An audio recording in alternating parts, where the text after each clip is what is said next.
స్థానిక సంస్థల్లో బీసీలకు 42% రిజర్వేషన్లు కల్పిస్తూ ప్రభుత్వం తీసుకొచ్చిన జీవో 9ను సవాల్ చేస్తూ సుప్రీంకోర్టులో దాఖలైన పిటిషన్లను డిస్మిస్ చేసింది సుప్రీంకోర్టు. పిటిషన్ను కొట్టివేసింది న్యాయస్థానం. ఈ కేసు హైకోర్టులో విచారణ జరుగుతుందని అక్కడే తేల్చుకోవాలని స్పష్టం చేసింది సుప్రీంకోర్టు.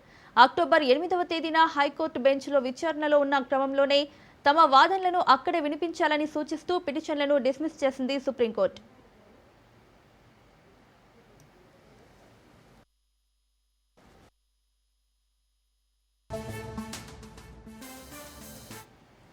బీసీ రిజర్వేషన్లపై కాంగ్రెస్ ప్రభుత్వం కట్టుబడి ఉందని డిప్యూటీ సీఎం భట్టి విక్రమార్క తెలిపారు. సుప్రీంకోర్టు నిర్ణయాన్ని స్వాగతిస్తున్నామన్నారు. తెలంగాణ ప్రభుత్వం తరపున బలంగా వాదనలు వినిపించామన్నారు.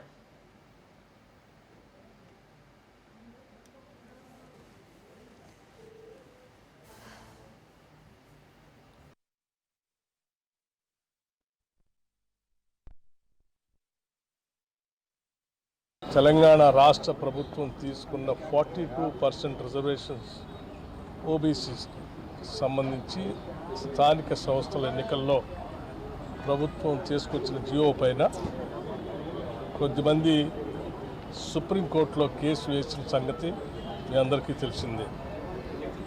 దానికి సంబంధించి రాష్ట్ర ప్రభుత్వం తరఫున ఈరోజు ఇక్కడ సీనియర్ అడ్వకేట్స్తో కేసును రిప్రజెంట్ చేసి న్యాయస్థానం దృష్టికి తీసుకొచ్చిన తరపున ఈరోజు సుప్రీంకోర్టు ఆ ప్రభుత్వ నిర్ణయానికి వ్యతిరేకంగా వేసినటువంటి కేసుని డిస్మిస్ చేసిందని చెప్పడానికి సంతోషిస్తాం.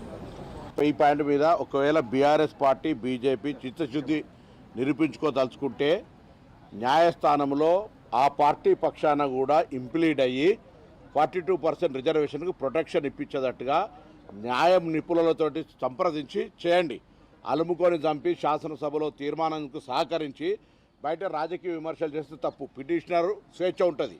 పిటిషనరు ఎవరు అనేటువంటిది మాకు సంబంధం కాదు. వారిని కూడా విజ్ఞప్తి చేస్తా ఉన్నాం. ఇది బలహీన వర్గాలకు సంబంధించి తెలంగాణలో గౌరవ ముఖ్యమంత్రి రేవంత్ రెడ్డి గారి నాయకత్వంలో మా క్యాబినెట్ అన్ని రకాల న్యాయపరమైన చట్టపరమైన సామాజిక అంశాలను ప్రామాణికమైన లెక్కలు తీసుకొని వచ్చినాం.